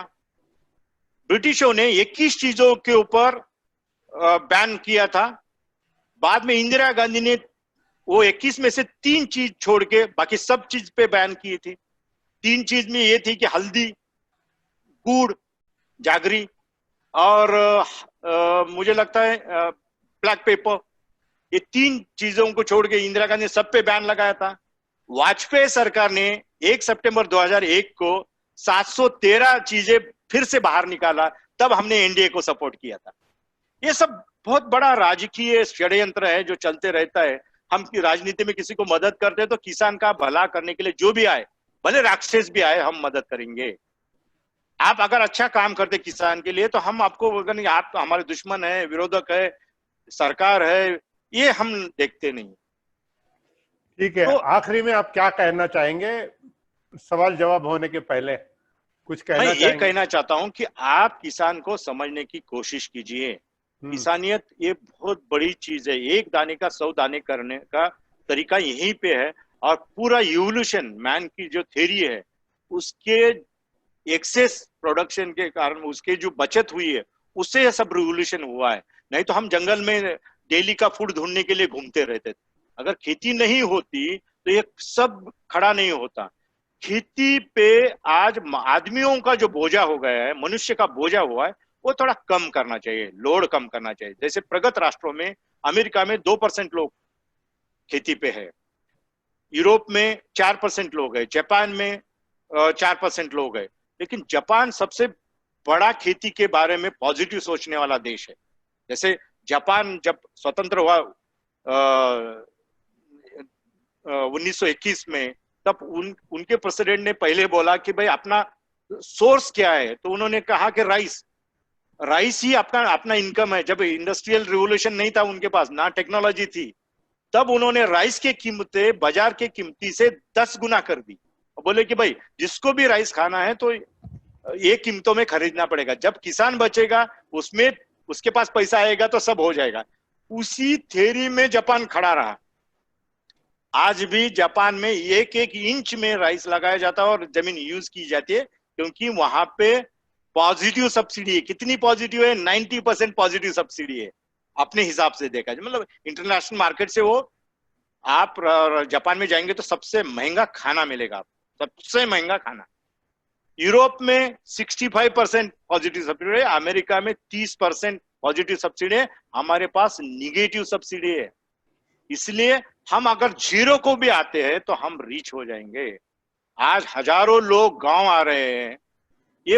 हमको ये लोग गांव में नहीं चाहिए। गांव से जो गलत कानून है वो सब निकाल देंगे। ये शहर में क्यों गए थे? क्योंकि खेती घाटे में गई थी। खेती को रिफॉर्म करने के लिए, खेती को रिप्रोसेसिंग करने के लिए आपको नए नए तरीके सोचने पड़ेंगे, तब सबको एम्प्लॉयमेंट मिलेगा। केवल कॉटन एक ऐसा फसल है कि 6 करोड़ लोगों को एम्प्लॉयमेंट देता है, 6 करोड़। तो एक एक फसल का इतना चमत्कार है। तो आप इस चमत्कार को समझिए, क्योंकि कृषि प्रधान देश है। तो आप केवल सॉफ्टवेयर की तरफ मत जाइए, जिसमें आपकी शक्ति है, आपका जो पोटेंशियल है, उस पे आप गौर कीजिए। तभी आप सिंगापुर के साथ, टेक्नोलॉजी के साथ कंपीट नहीं कर सकते, लेकिन खेती के साथ कर सकते हैं, वियतनाम के साथ कर सकते हैं, इवन यूएस के साथ कर सकते हैं। लेकिन बाकी चीजों में तुम नहीं कर सकते हो। तुम तो खाली वेंडर्स हो, बाकी कुछ भी नहीं हो। Thank you so much. बहुत बहुत अच्छा था। थैंक यू गांधी जी, बहुत अच्छा था गुणवंत जी, धन्यवाद आपका, बहुत अच्छा लगा। Ladies and gentlemen, this was an amazing conversation with radically new thoughts on something that should trouble all of us. I'll ask Vikram to take over and handle some questions. Vikram can do that. Before that, let me tell you that next Sunday, On 24th, we have Justice Madan Lokur, a retired Supreme Court judge, who's going to come and talk to us, same at 10:30 in the morning, on public interest litigation and how the Supreme Court has, I'm paraphrasing him, abdicated its own responsibility. So that's going to be a hugely interesting and important conversation. Stay tuned. Keep coming back here next Sunday. And Vikram, would you take on? I have not been following the question and answers here. Yeah, thank you, Ajay. Thank you, Gurmanji, for the Thank you. wonderful conversation you had with Ajay. There are quite a few questions here. Yeah. First, a very, very simple question. What is your opinion on organic farming? Will it really feed India? Organic farming, you can't, because देखिए, आप जब अच्छा होने लगा, सब आपको परिपूर्ण है, आपको अच्छा खाना मिलता है, आपकी तनख्वाह अच्छी है, बहुत सारे पैसे, तब आप ऑर्गेनिक की तरफ जाते हैं। उसके पहले आपको भूख लगी है तो आप ये सब नहीं देखते हैं। आपका पेट भरा हुआ है, आपको मैं अगर एप्पल दूंगा तो एप्पल का ऊपर का कवर छिलका निकालेंगे, अंदर का थोड़ा सा निकालेंगे, वो खाएंगे। ऐसी वाली बात है। ऑर्गेनिक फार्मिंग में इतना हम लोग बगैर टेक्नोलॉजी के आगे नहीं जा सकते, क्योंकि हमारे दादा परदादा वही करते थे। हिंदुस्तान में जब आबादी 44,000 करोड़ मतलब 40 कोटी लोग थे, 40 करोड़, तब हम उनको फीड नहीं कर सकते थे। हम ग्रीन रिवॉल्यूशन के कारण 125 करोड़ लोगों को फीड करके 3 साल का खाना एफसीआई में पड़ा हुआ है। इसका कारण क्या है? तो हाइब्रिडाइजेशन। अब नया टेक्नोलॉजी, अगर बायोटेक्नोलॉजी की तरफ, अगर नए टेक्नोलॉजी की तरफ आप नहीं जाएंगे तो पुराने महाभारत रामायण में आपके सॉल्यूशन नहीं मिलेंगे। फ्यूचर में मिलेंगे, आगे मिलेंगे, पीछे नहीं। There is another question on farmer cooperatives. Don't you think that farmers must be formed into clusters, into cooperatives? There are many successful farmer cooperatives in the country. Why don't you use that? Actually for the cooperative के मैं विरोध में हूँ और हमारी संगठन भी विरोध में रही है, क्योंकि वहां पे सरकार का इंटरवेंशन बहुत ज्यादा रहते हैं, क्योंकि वहां पे सरकार का पैसा आता है, लॉबिंग आता है वगैरह वगैरह। फार्मर्स को अगर इकट्ठा होना है और जॉइंट फार्मिंग करना है तो लिमिटेड कंपनियां निकाले, अपने अपने ग्रुप्स बनाएं और सरकार के सिवा चलने सीखें। अपने माँ बाप को ही माँ बाप समझे, सरकार को माँ बाप मत समझे। Very, very directly hit. Yeah. Vikram, I have a question. Can I ask? Yeah, go ahead. Yeah. अपना फूड सॉवरेंटी को नजर रखते हुए आप ऐसे 3 स्टेप्स क्या गवर्नमेंट को बताना चाहेंगे कि वो करे, 3 मेजर स्टेप्स जिससे बहुत ही ज्यादा मतलब डिफरेंस आ जाए, अंतर आ जाए फार्मिंग सेक्टर में? नहीं, फार्मिंग सेक्टर में है ना, जो फार्म में है तो फार्म के विरोध में जो कानून है पहले पूरा अबॉलिश कर दीजिए। जैसे शेड्यूल 9 में 287 कानून किसान के विरोध में है, वो सब पहले अबॉलिश कर दीजिए। जो पहले के सरकारों ने पूरा कचरा बना के जंगल बना के रखा है, पूरा निकाल दे। पहले इसको रिलैक्स होने दे। जब रिलैक्स होता है तो इनके इंफ्रास्ट्रक्चर के ऊपर आप ध्यान दे पूरा, आप कुछ बाकी देने की जरूरत नहीं। फिर आप जो जैसे फोरकास्टिंग के वजह से, टेक्नोलॉजी की वजह से ये सब इजी हो गए है। वेदर फोरकास्टिंग लीजिए और सीड के लिए भी जून में कैसे प्लान किया जाए। जैसे अमेरिका में होता है कि अगर एक्सेस प्रोडक्शन हो रहा है, जहाँ वो लोग ग्रीन सब्सिडी वगैरह देते हैं, ब्लू बॉक्स सब्सिडी देते हैं, अलग अलग सब्सिडीज है वहां पे, उनका एक तरीका है। उस तरीके से हमको पहले ये पूरा क्लस्टर बनाना पड़ेगा और उसका एक एल्गोरिदम बनाना पड़ेगा, और ये एल्गोरिदम से पूरे लोगों को एजुकेट करके अगर लीड करते हैं, आप इसका सही में भला चाहते हैं, राजनीति नहीं चाहते तो होगा, नहीं तो राजनीति के लिए, वोटों के लिए आप कर रहे हैं तो आप कुछ नहीं कर सकते फार्मिंग के लिए, कुछ नहीं। There is one more question. Can I ask Chandra, or you have something else? No, go ahead. There is one question, sir. why aren't people allowed to buy agricultural land freely? In Maharashtra, there is restriction. In Karnataka, there is a restriction. One question. And the follow-up question here is, why aren't non-residents allowed to buy farmlands? Because that will increase prices and the farmers will be happy.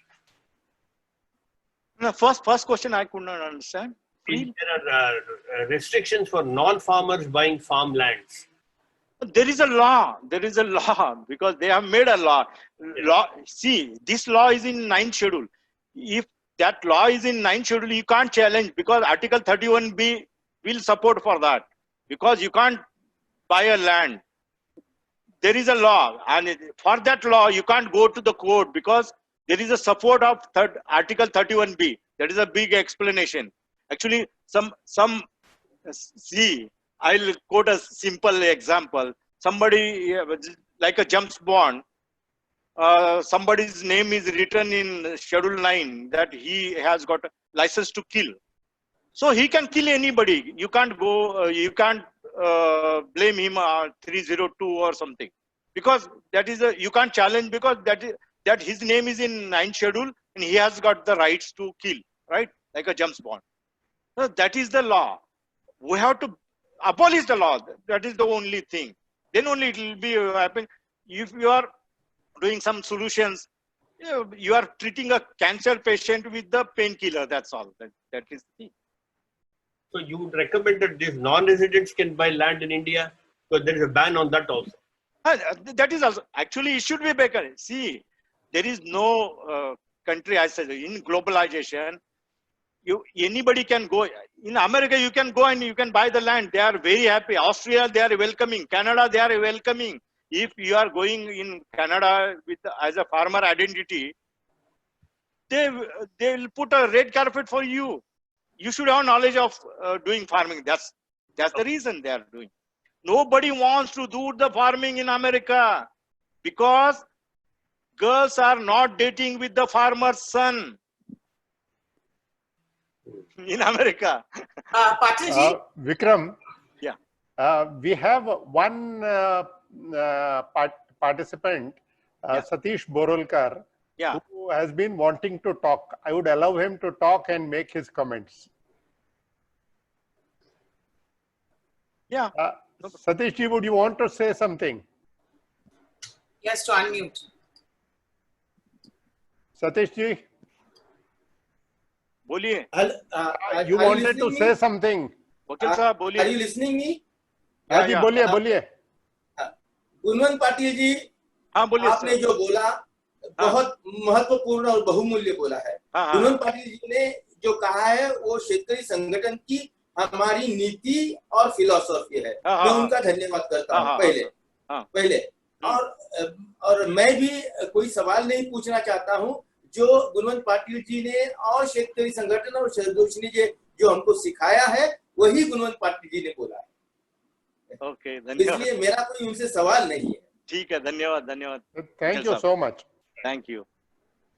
So can I ask the next question, Ajay? Yes, yes, all yours. There's another question. Yeah. Who is interested in denying free market in agriculture? Is it only populism, electoral politics? Who is interested in it? How come? First is Babu.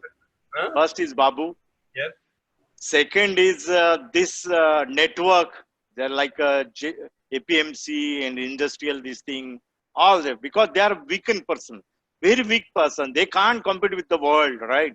So they want to यहीं से वो शोषण करना चाहते हैं. यही इसी लोगों गरीबों का गरीबों से शोषण ऐसा ही हो रहा है.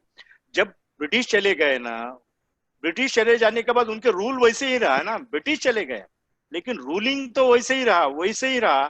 तो वही लोग नहीं चाहते कि बाहर से कोई आए. स्वदेशी के नाम पे कभी होता है, कभी किसी के नाम पे. ये सब डर है, इनका डर है. Because they are not competent. उन्होंने वर्ल्ड को नहीं देखा है, वर्ल्ड को नहीं जाना है. बहुत इजी है कंपटीशन, और कंपटीशन ही वर्ल्ड में आपकी बुद्धिमत्ता को बढ़ाने का एक जरिया है. बगैर कंपटीशन के कुछ भी नहीं हो सकता है. आप अगर मुझे मंथन पे बात करने के लिए नहीं बुलाते तो मैं फिर से ये कुछ कल 2 दिन से मैं नहीं सोचता था कि क्या होने वाला है, क्या करने वाला हूँ, क्या बोलने वाला हूँ। ये कंपटीशन होता है, वर्ल्ड के सामने मुझे जाना है तो मुझे तैयारी के साथ जाना है। अगर ऐसे नहीं करूं तो नहीं। इसलिए ये सब लोग विरोध करने वाले, पूरी नौकरशाही। क्यों? सरकार का पूरा पसारा खत्म हो जाएगा, एयर इंडिया बंद हो जाएगी, बैंकिंग खत्म हो जाएंगे, पूरे मोर्चे लेके निकाल के कल आने वाले ये सब लोग। और समाजवादी, इनको नहीं चाहिए, जबकि इनका विचार बाहर से आने वाला है, लेकिन वे बाहर के लोग नहीं चाहिए।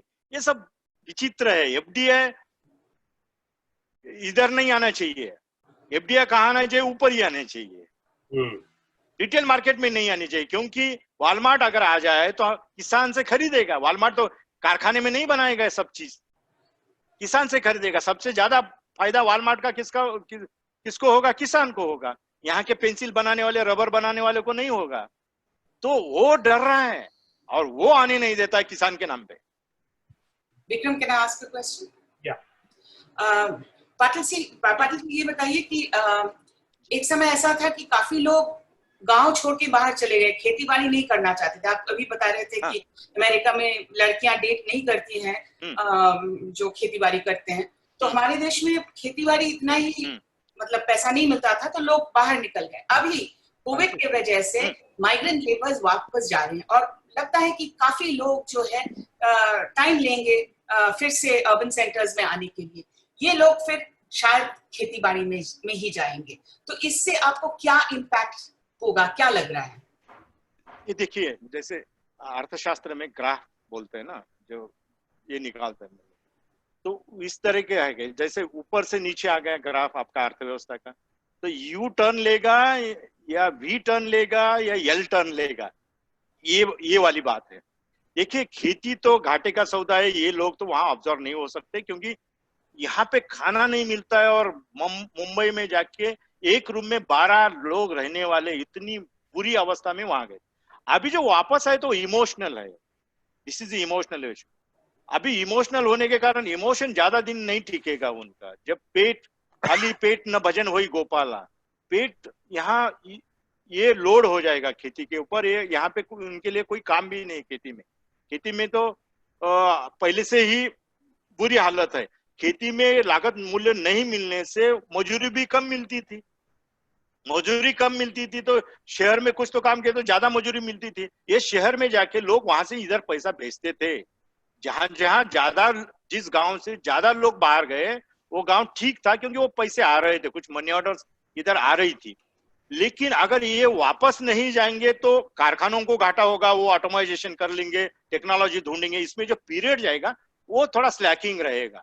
लेकिन ये यू टर्न वाली बात है कि यू ग्राफ वाली बात है, बाद में ये लोग फिर वापस चले जाएंगे। यहाँ उनको अगर रोकेंगे तो ये लोड हो जाएगा।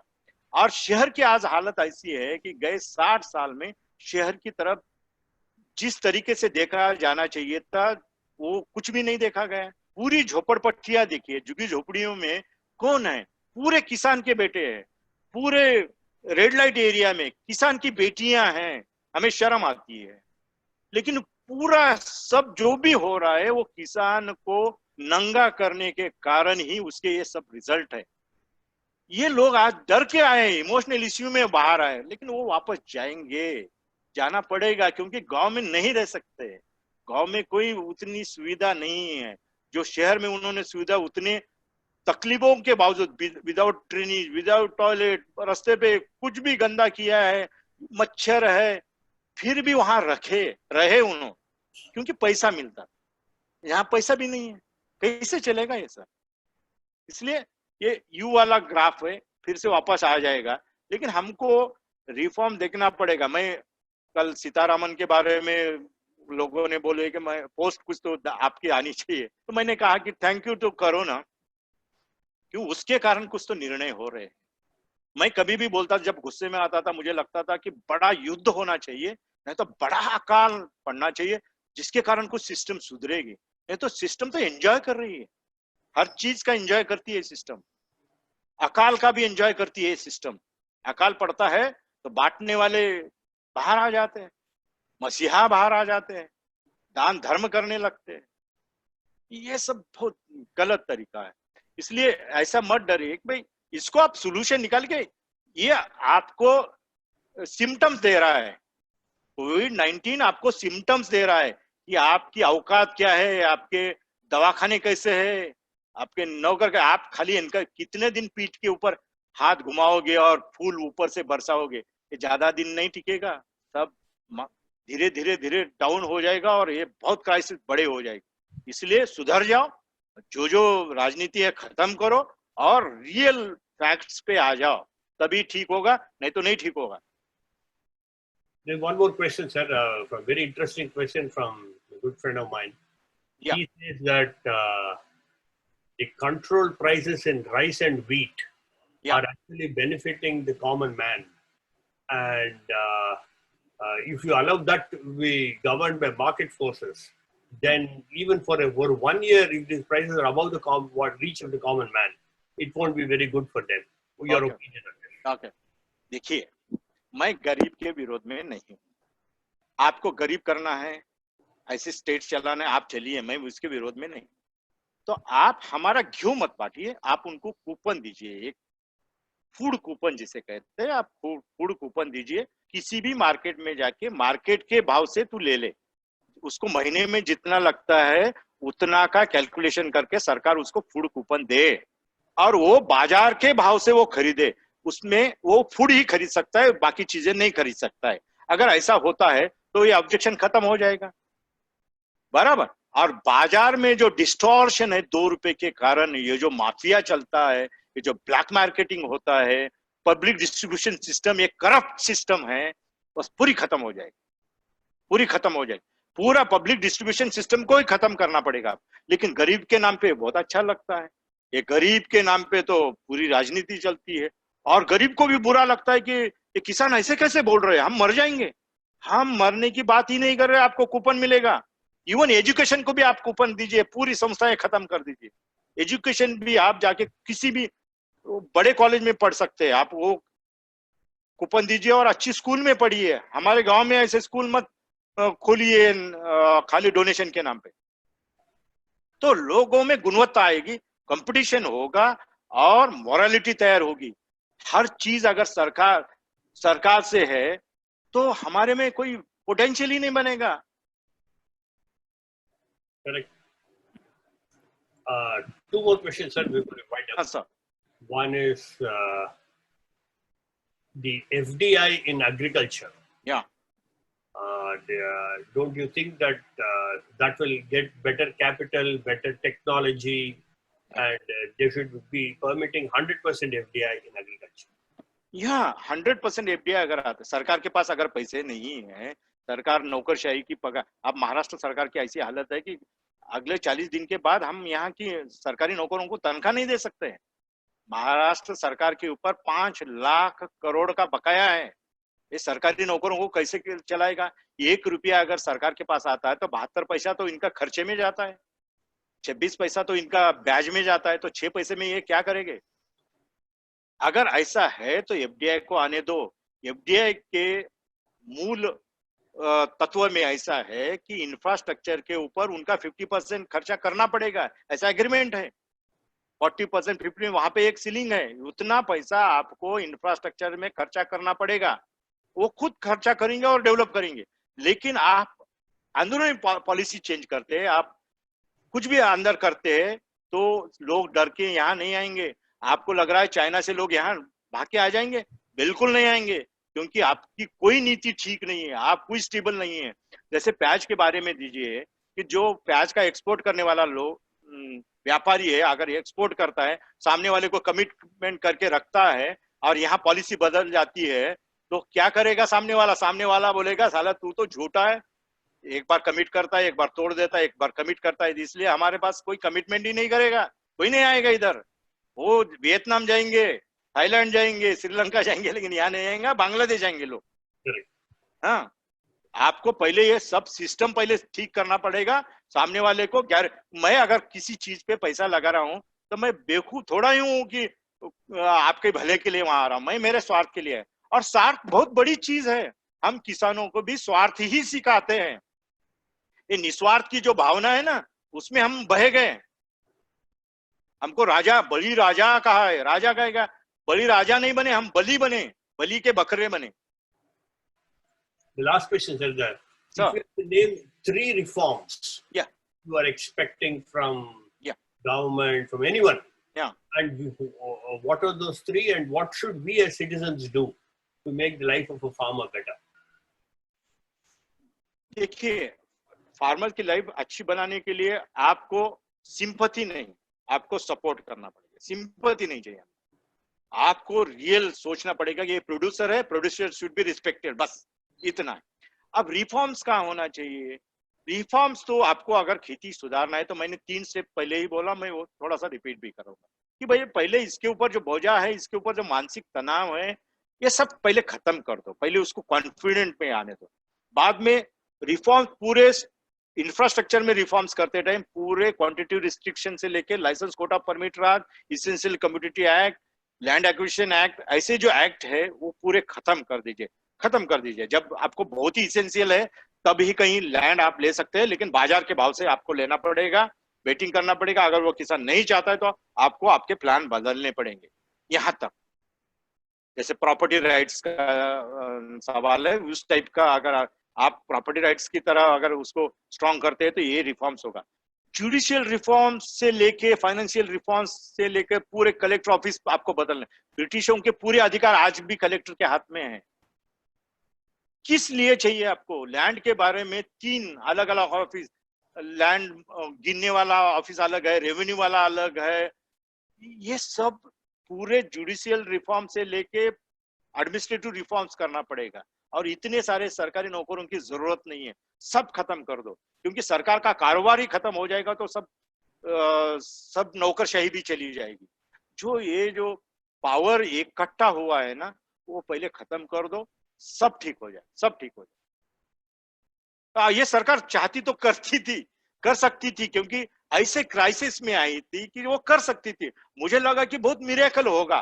मैंने जेपीजी कमेटी के सामने बहुत बातें कही कि मुझे ऐसा लगा था जैसे लैंड के बारे में रजिस्ट्री ऑफिस में आप जाइए, आप ताजमहल की भी रजिस्ट्री कर सकते हैं हैदराबाद से। ये क्या चक्कर है यार? ऑनलाइन आप शेयर मार्केट में 10 रुपए का अगर शेयर मैं खरीदता हूं तो आई एम वेरी कॉन्फिडेंट, मेरा 10 रुपए का शेयर कॉन्फिडेंट है, मैं श्योर शॉट हूं।